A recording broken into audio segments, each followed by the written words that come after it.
श्री स्वामी समर्थ।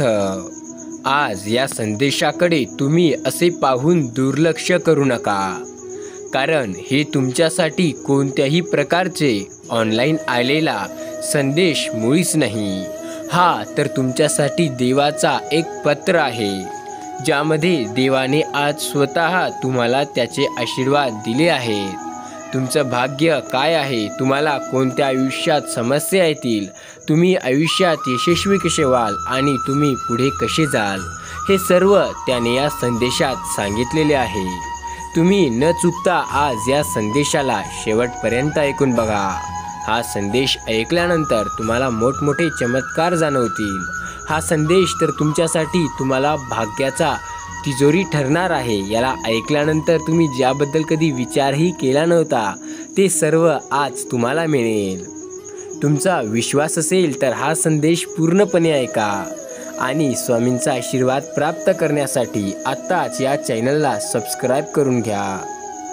तुम्ही स्वामींना तुमचा देव मानत असाल तर हा संदेश न चुकता पूर्ण 5 मिनिटापर्यंत ऐकून बघा। तुम्हाला येत्या तासात असे मोठमोठे चमत्कार जाणवतील, ज्यांना पाहून तुम्ही आश्चर्यचकित व्हाल। तुमचा स्वामींवरती एवढा विश्वास ठेवा की स्वामी त्यांच्यापेक्षा जास्त तुमच्यावर विश्वास ठेवतील आणि तुम्ही आयुष्यात फक्त त्यांचे नाम स्मरण करा। कदाचित तुम्ही त्यांच्या मठात जाऊ नाही शकाल, कदाचित तुम्ही काही गोष्टी तुमच्या मनासारख्या होत नसतील तर त्या सहन करू शकत नसाल, पण थोडासा संयम ठेवा, कारण पुढील येणाऱ्या गोष्टी ह्या तुमच्या मनासारख्या होतील। स्वामी भक्तांनो, काळजी करू नका, आपला पाठीराखा आहे आपल्या सोबतीला, कधीच आपल्याला हरू देणार नाही। आयुष्यात किती जरी संकटे आली, आयुष्यात किती जरी समस्या आल्या, तरी तो आपल्याला सदैव त्याचा हात देईल, आपल्याला सदैव तो मदत करीत राहील। स्वामी आपल्या सोबतीला आहे, त्यांचे अनुभव आपल्याला सतत येत राहतात। आयुष्यात एक गोष्ट लक्षात ठेवा, जर काहीतरी मिळवायचे असतील तर आपले स्वामी आहेत, त्यांच्यावर विश्वास ठेवायचा आणि ते जे काही पाहिजे त्यासाठी थोडीशी मेहनत करून पाहायची। आपले प्रयत्न एवढे चांगले ठेवायचे की आपण नक्की त्यात यशस्वी होऊ। ग्रंथ हेच गुरु असतात। आयुष्यात आपण जर एखादा जरी ग्रंथ वाचला तर आपल्याला आयुष्याचे खरे मूल्य कळेल, आपल्याला जगण्याचा एक नवीन अर्थ मिळेल। आयुष्यामध्ये एक गोष्ट अशी असते जी आपल्या सर्व लोकांना मिळते, पण काहींनाच तिची कदर असते, ती म्हणजे भक्ती। आपल्याला कोणत्या गुरूंची भक्ती करायची, कोणत्या देवांची भक्ती करायची, हे सर्वात मोठे आपल्यासाठी समस्या म्हणून उभे राहते। पण आयुष्यामध्ये तुम्हाला जर भक्ती करायची असेल तर ती अशा लोकांची करा जी तुम्हाला आयुष्यात सदैव मदत करतील। स्वामी म्हणतात, मी तुम्हाला फसवणारा देव नाही, मी तुम्हाला कोणत्याही संकटात साथ सोडणारा देव नाही। तुम्ही माझे फक्त नाम स्मरण करा, मी तुम्हाला आयुष्यात प्रत्येक क्षणावर साथ देईल। तुम्हाला ज्या संकटात सापडाल, तुम्हाला त्या संकटातून मी बाहेर काढीन। तुम्ही चांगले कर्म करा आणि माझ्यावर विश्वास ठेवा, मी त्यांचे फळ योग्य ते तुम्हाला देईल। विद्यार्थ्याचे मनोरथ पूर्ण करणारी कल्पकता म्हणजे गुरुमाऊली होय, आणि जो स्वामी माऊलीवर विश्वास ठेवतो, त्यांचे नामस्मरण करतो, त्याला आयुष्यात कसलीच समस्या येत नाही, कोणत्याच प्रकारची अडचण त्याला आयुष्यात येत नाही। त्याच्या आयुष्यात जर समस्या आल्या तर तो इतका तरी ध्येयवान होतो आणि इतका तरी स्वावलंबी होतो की त्याला आयुष्यात कोणत्याही समस्यांना तोंड द्यायला सोपे जाते। जसा तहानलेला माणूस नेहमी विहिरीकडे जातो, विहीर तहानलेल्या माणसाकडे जात नाही, त्याच प्रकारे तुम्ही स्वामींकडे जा, नंतर स्वामी तुमच्याकडे येतील। एक लक्षात ठेवा, जर तुम्ही प्रेमाने स्वामींना संकटात असल्यावर हाक माराल तर स्वामी धावत येतील तुमच्या मदतीसाठी। आपल्या हातातून काही चूक घडल्यास, आपल्यामुळे ज्यांना त्रास होईल त्यांच्याजवळ दिलगिरी व्यक्त करणे हाच मनाचा मोठेपणा असतो. आपण कोणाला तरी कधीतरी चुकून त्रास दिलाय आणि नंतर एकदा तरी त्यांना जाऊन माफी मागली, यापेक्षा मोठेपणा आणि यापेक्षा मनाचा सर्वात मोठेपणा दुसरा कोणताच नाही.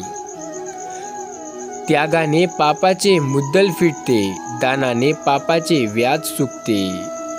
ज्याच्यावर आपण विश्वास ठेवतो तो आपल्याला सदैव साथ देतो. ते म्हणजे आपले स्वामी माऊली. विश्वास ठेवा, स्वामी सदैव साथ देतात. कपडे रंगविण्याने मनाचा रंग बदलत नाही. मनाचा रंग बदलायचा असेल तर आपले चांगले विचार पाहिजे. जर विचार चांगले असतील तर आपल्या मनाचा रंग नक्की बदलेल.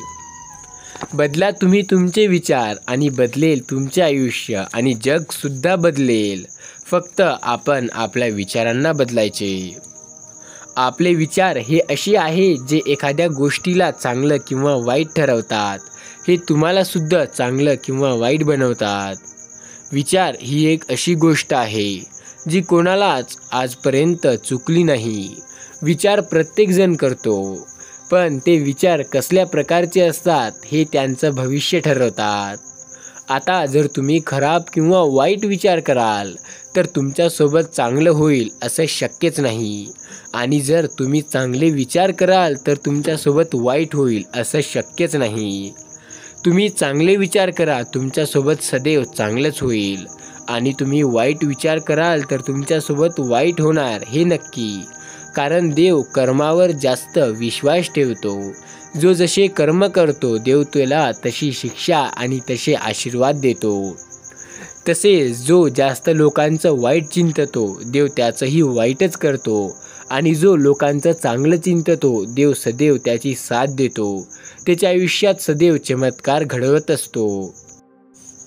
एक लक्षात ठेवा, तुम्ही या संदेशाला असंच ऐकत जा. तुम्ही आत्ताही जर मधातून सोडून गेले तर तुमच्यासाठी देवाने जे वरदान तयार केलेले आहे, जे वरदान देव आज तुम्हाला देऊ इच्छितो त्यापासून तुम्ही वंचित राहाल. त्या संदेशाला, त्या देवाच्या गोड बातमी जे तुम्हाला मिळणार आहे त्या बातमीला आज तुम्हाला पूर्णपणे ऐकायचं आहे. ती बातमी आता तुम्हाला मिळणार आहे. फक्त तुम्ही हा संदेश आत्ताच पूर्ण ऐका. जर तुम्ही आज थोडा वेळ काढून या संदेशाला शेवटपर्यंत ऐकलं तर तुमच्या आयुष्यात चमत्कार नक्की होणार. ज्याबद्दल कधी विचारही केला नसेल त्यासुद्धा घटना तुमच्या आयुष्यात घडणार. जो व्यक्ती आयुष्यात काहीतरी करण्याची इच्छा ठेवतो पण आळस करतो, कदाचित त्या व्यक्ती आयुष्यात काहीच करू शकणार नाही. आयुष्यामधील सर्वात मोठा शत्रू माणसाचा जो असतो तो फक्त आणि फक्त आळस असतो.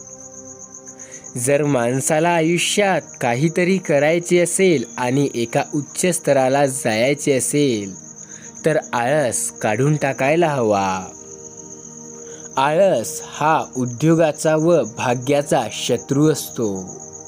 आळसापासून उत्पत्ती, दुर्गुण आणि विपत्ती निर्माण होतात. आळस एवढा सावकाश प्रवास करतो की दारिद्र्य त्याला चटकन गाठते. आळसाची संगती दारिद्र्याची उत्पत्ती. जर आपण आळस केला तर नक्की आपण भिकेला लागायला वेळ लागणार नाही. मेहनत केली तर आपण खूप जास्त अमीर बनू, पैसेवाले बनू. आयुष्यात आपले जे काही स्वप्न आहे, जे आपण पैशाने खरेदी करू शकतो ते करू आणि आपण एका सुखी जीवनाच्या मार्गेला लागू. पण जर आपण आळस केला तर त्यावेळेला आपल्या आयुष्यातील सर्वात मोठी चूक आपण तिथेच करत आहोत. उद्योग हा एक भाग्यजनक आहे, पण आपण जर त्यात आळस केला तर त्याचा काहीही अर्थ उरणार नाही.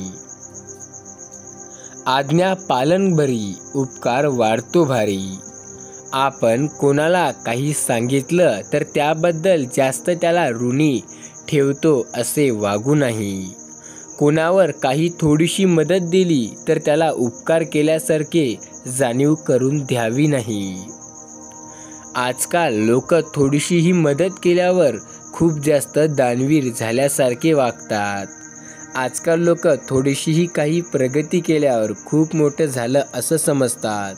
पण हे पूर्णपणे चुकीचे आहे. असे जर तुम्ही करत असाल तर आत्ताच सावध व्हा. कारण स्वामी म्हणतात, जर सुखी जीवन जगायचे असेल आणि आयुष्यात अशीच प्रगती करत राहायची असेल तर आपल्याला पहिल्यांदा तर आपण आळस करणे सोडावे. ज्याबद्दल आपण एवढ्या दिवसाचा विचार करत होतो ती गोष्ट आता सत्यात येईल हा विश्वास ठेवून त्यासाठी मेहनत करावी. काही नाही, थोडी मेहनत लागणार. थोडी मेहनतीनंतर आपण यशस्वी होऊ आणि आपण त्या गोष्टीला मिळवू जे कदाचित याआधी कोणाचे स्वप्ने असतील. आता आपण ती गोष्ट मिळवणार आहोत. आता आपल्याला ती गोष्ट मिळाली आहे, त्याबद्दल आता काहीही शंका नाही. आता आपण ती गोष्ट मिळवली आहे. फक्त यावर विश्वास ठेवा. नक्की ज्या गोष्टीचा तुम्ही जास्त विचार कराल ते तुमचे ध्येय बनेल आणि जे तुम्ही ध्येय बनवाल आणि थोडेसे मेहनत करण्याचा विश्वास ठेवाल तर नक्की एक दिवस यशस्वी बनाल. सूर्य स्वतः जळतो आणि जगाला प्रकाश देतो. तसेच आपण बनायचे. आपण स्वतः मेहनत करायची, यशस्वी व्हायचे आणि या जगातल्या लोकांना दाखवून द्यायचे की आपण सुद्धा यशस्वी होऊ शकतो. आणि नंतर तेच लोक जे तुम्हाला आधी म्हणत होते की तू हे करू शकणार नाही, आता तेच म्हणतील की आता हे तू कसे केले आणि तू हे कसे करत आहे. स्वतःवर विश्वास ठेवा. कारण आत्मविश्वासापुढे सर्वात मोठा शत्रू आणि सर्वात मोठा देवसुद्धा व्यर्थ आहे. जर आत्मविश्वास असेल तर काहीही करू शकतो. आपण स्वतःला एवढे कष्टाळू आणि मेहनती बनवले पाहिजे की आयुष्यात कोणतेही ध्येय आपल्यासाठी मुळीच मोठे नसले पाहिजे. पाणी स्वतः नष्ट होते व सुकत असलेल्या गवताला जगविते. तसे आयुष्यात खूप सारे लोक तुम्हाला मिळतील जे तुमच्यासाठी स्वतः मरून जातील, पण तुम्हाला एक चांगलं आयुष्य आणि एक चांगले जीवन देऊन जातील. आणि तुमचे आई वडील हे तुमच्यासाठीच करत आहेत. स्वतः मरून जातील पण तुम्हाला एक चांगलं भाग्य देऊन जातील.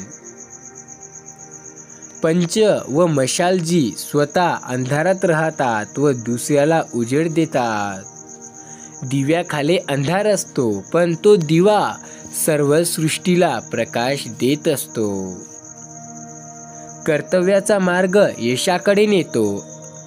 जर तुम्ही कर्तव्य कराल आणि त्या कर्तव्यात मेहनत कराल तर नक्की यशस्वी तुम्हीच असाल.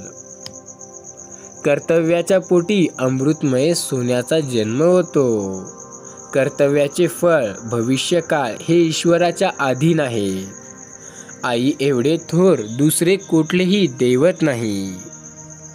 आयुष्यात एक गोष्ट लक्षात ठेवा, कला ही शहाण्याला वेडा आणि मूर्खाला शहाणा करते. कला ही भूतकाळची कन्या, वर्तमान काळाची पत्नी व भविष्य काळाची माता आहे.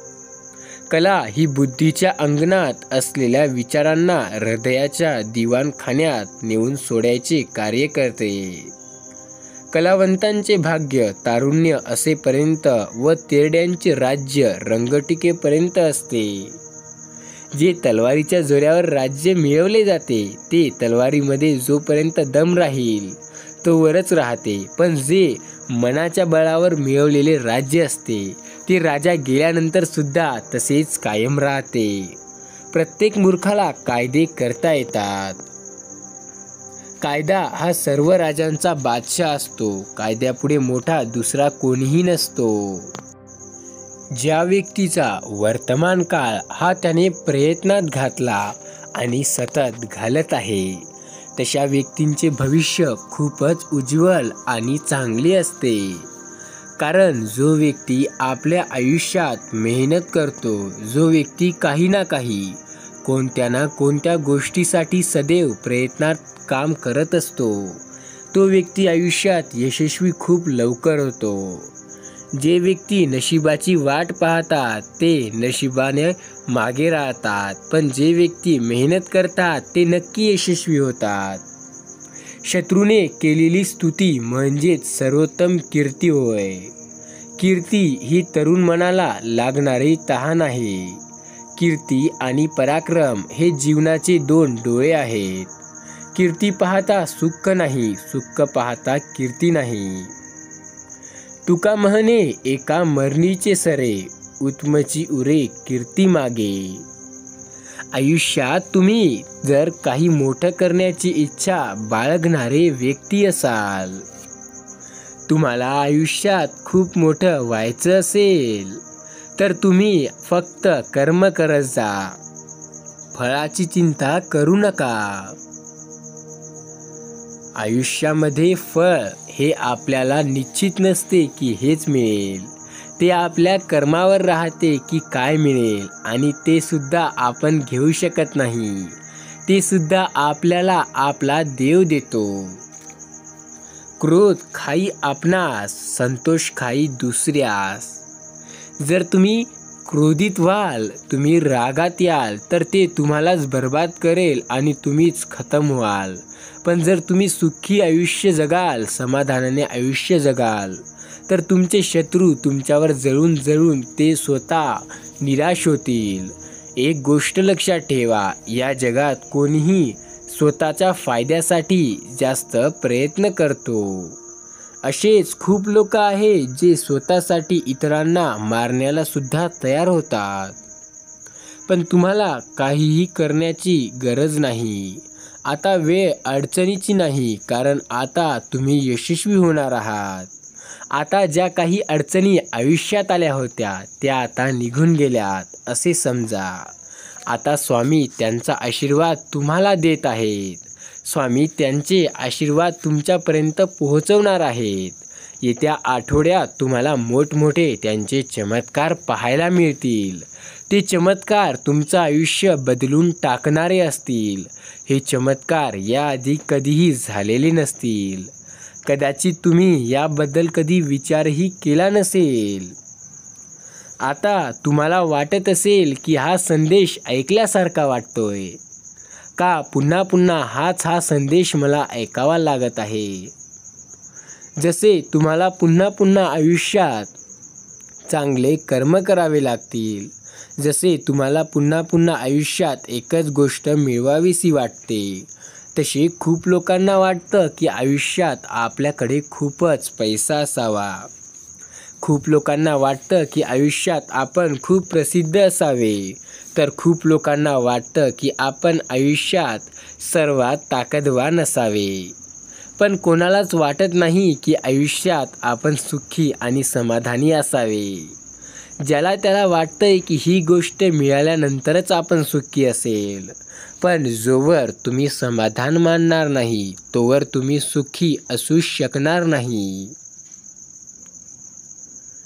तुम्हाला ज्या गोष्टीचा सर्वात जास्त कंटाळा येतो ती गोष्ट आत्तापासून करण्यास सुरुवात करा. कारण तीच एक गोष्ट अशी आहे जी तुम्हाला कंटाळवते आणि तिच्याचमुळे तुम्ही काही बाकीचे सुद्धा काम करणे बंद केले. क्रोध हा माणसाच्या मनाला लागलेला जुनाट रोग आहे. या रोगावर संयम हे एकच औषध आहे. क्रोधामुळे मनुष्य शरीराने, बुद्धीने व मनाने दुर्बळ बनतो आणि दुर्बळ झाला की तो पुन्हा क्रोधस्व बनतो आणि स्वतःला असं बर्बाद करून घेतो की पुन्हा तो व्यक्ती आयुष्यात काहीही करू शकत नाही. जो व्यक्ती स्वतःवर विश्वास ठेवतो आणि आपले कर्म हे योग्य दिशेने, योग्य प्रकारे करतो, तसे व्यक्ती आयुष्यात खूप लवकर एका चांगल्या स्तराला जातात. मनुष्य गुणाने रूपवान असला म्हणजे कुरूपही रूपवान दिसतो. जर तुम्ही आयुष्यात दिसायला खूपच सुंदर असाल पण तुमचा स्वभाव आणि तुमचे गुण हे खूप वाईट असतील तर तुमच्या एवढा बदसूरत दुसरा कदाचितच कोणी असेल. कारण या जगात तो व्यक्ती सुंदर असतो जो गुणाने आणि संस्काराने चांगला असतो. जो व्यक्ती फक्त दिसायला सुंदर असतो आणि स्वभावाने गर्विष्ठ आणि चांगला नसतो, असे व्यक्ती या जगात कुरूप मानले जातात. अशा व्यक्तींनाच वाटते की ते दिसायला चांगले आहेत, पण त्यांना कळत नाही की ते दिसायला किती खराब आहेत. तुमचे विचार चांगले करा, नक्की तुम्ही दिसण्यास खूप सुंदर व्हाल. ज्यांच्या अंगी खरे गुण नसतात त्यांनाच आपल्या गुणांचे प्रदर्शन करावे वाटते. जेव्हा गुण कर्म बनतो तेव्हा तो इतरांना ठाऊक होतो. तोपर्यंत तो स्वतःलाही कळत नाही. जेथे गुण असतो तेथे वैगुणही असतेच. जसे सुगंध केतकीला फळ नाही, ती अंगी काटे नाही. आयुष्यामध्ये कदाचित तुम्हाला त्या अडचणी आल्या असतील ज्याबद्दल तुम्ही खूप विचार केला आहे, पण आता काळजी करण्याची गरज नाही. आता तुम्हाला लवकर यश मिळेल. आता तुम्ही लवकर पुढच्या स्तराला जाणार आहात. आता विचारचक्र थांबवा आणि मेहनतीचे चक्का चालू करा. आता तुम्ही यशस्वी व्हाल. आता ज्याबद्दल तुम्ही विचार केला नव्हता ते गोष्टी तुम्हाला मिळतील. आता तुम्ही पुढच्या स्तराला जाल. ज्यांचे विचार हे खूपच चांगल्या स्तराचे असतात, असे लोक आयुष्यात खूपच चांगले असतात. अशा लोकांना कितीही संकटे आयुष्यात आडवी आली तरी ते कधीच खचत नाहीत. जेव्हा गुणकर्म बनतो तेव्हा तो इतरांना ठाऊक होतो. तोपर्यंत तो स्वतःलाही कळत नाही. जेथे गुण असतो तेथे वैगुणही असतेच. जसे सुगंधित केतकीला फळे नाही. आयुष्यात तुम्हाला एक गोष्ट तर मानावीच लागेल की सुख आल्यानंतर दुःख येते आणि दुःख आल्यानंतर सुख येते. जसा दिवसानंतर रात्र आणि रात्रीनंतर पुन्हा दिवस असतो, तसंच हे आयुष्याचं चक्र आहे. येथे एक काहीच नसतं, ते सारखं चालत राहतं आणि पुन्हा पुन्हा ते येत जातं. जेव्हा आपण आयुष्यात स्वतःवर विश्वास ठेवतो आणि आपले प्रयत्न हे आणखीन प्रभावी करतो, तेव्हा आपण यशस्वी खूपच लवकर होतो.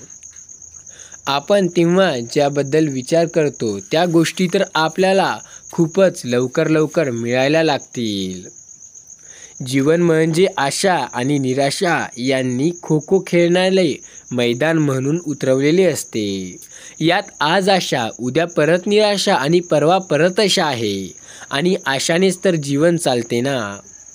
जीवन हे फूल आहे आणि प्रेम हा त्यातील मध आहे. जीवन क्षणाक्षणाने बनते, क्षण जाता जीवन जाते. एक लक्षात ठेवा, जीवन हा एक खेळ आहे. या खेळात यशस्वी व्यक्ती फक्त आणि फक्त तोच होतो जो व्यक्ती स्वतःवर विश्वास ठेवतो आणि आपले कर्म हे खूप चांगल्या प्रकारे पार पाडतो. या जगात तो व्यक्ती कधीही पुढे जाऊ शकत नाही जो इतरांना मागे ओढण्यात व्यस्त राहतो. या जगात तोच व्यक्ती पुढे जातो जो इतरांना सुद्धा सोबत ठेवून त्यांच्याबद्दल चांगले विचार करून त्यांच्या सोबतीला पुढे जाण्याचा प्रयत्न करतो. आता तुम्हाला ज्याबद्दल विश्वास होता ती गोष्ट सत्यात आलीच असेल आणि आता फक्त तुम्हाला एकच काम करायचे आहे. या संदेशाला जर शेवटपर्यंत ऐकले असाल तर नक्की कमेंटमध्ये 204 हा चमत्कारी अंक टाईप करा आणि श्री स्वामी समर्थ लिहायला विसरू नका. जोवर स्वामी माऊली आपल्या सोबतीला आहे तोवर आपल्यासाठी अशक्य असं काहीही नाही. अशक्यही शक्य करतील स्वामी. स्वामी आपल्या सोबत आहेत. स्वामी आपल्या पाठीशी आहेत. स्वामींना फक्त हाक मारा, ते कोणत्याही संकटात तुमच्या सोबत असतील. संकट कितीही मोठं का असेना, तुम्हाला त्यात यशस्वी होण्याचं बळ स्वामी देतील. त्यात सामोरे जाण्याचं बळ फक्त आणि फक्त स्वामीच देतील. त्यामुळे त्यांचे नामस्मरण करत जा. आणि पुन्हा एकदा प्रेमाने आणि गोड स्वरात म्हणा. श्री स्वामी समर्थ. श्री स्वामी समर्थ. श्री स्वामी समर्थ.